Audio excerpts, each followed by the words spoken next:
প্রচণ্ড এই গরমে আর রোদের মধ্যে ঠিক দুপুরবেলায় এইরকম চটপটা স্বাদে এক গ্লাস কাঁচা আমের শরবত থাকে, তাহলে আর কি লাগে বলুন তো।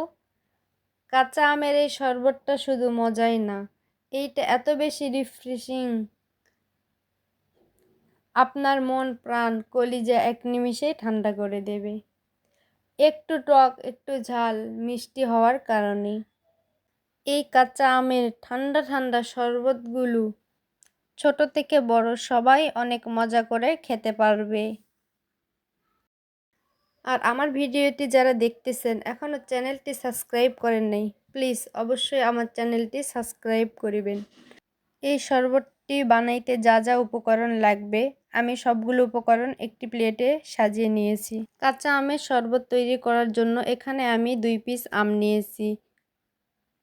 প্রথমে আমগুলি থেকে খোসা ছাড়িয়ে নিব।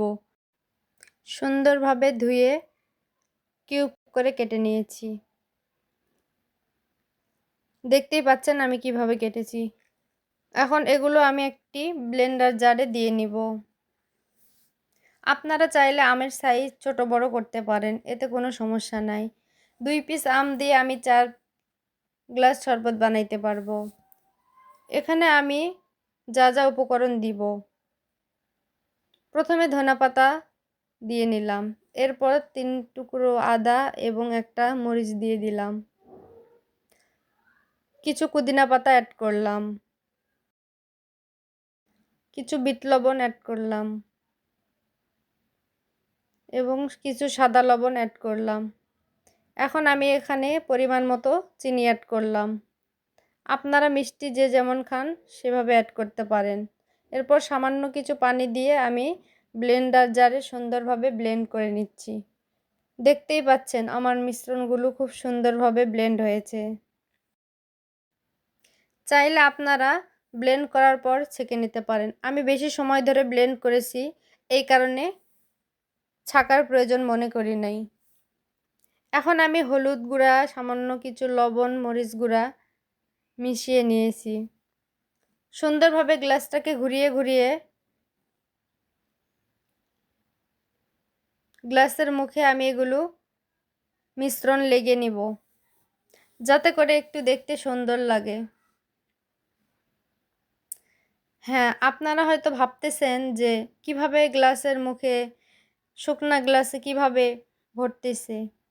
আমি সামান্য কিছু আমের জুস থেকে একটু জুস লেগে নিয়েছি। এরপর গ্লাসগুলা ঘুরিয়ে ঘুরিয়ে খুব সুন্দরভাবে 3টা গ্লাসেই ভরে নিয়েছি। এখন আমি এখানে কিছু আইস দিয়ে দিব। আইস ছাড়া এই শরবতটা যেন কোনোভাবেই মজা লাগে না। যেহেতু অনেক গরম, এই কারণে ঠান্ডা ঠান্ডা শরবতটি আমাদের কাছে খেতে খুব ভালো লাগবে।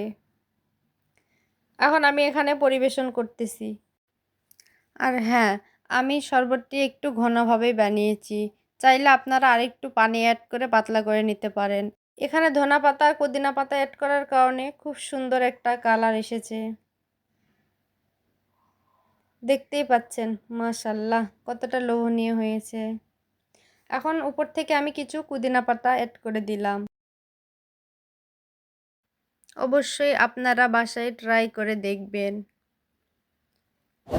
দেখা হবে আবার নতুন কোনো রেসিপি নিয়ে। সকলেই ভালো থাকবেন। আল্লাহ হাফেজ।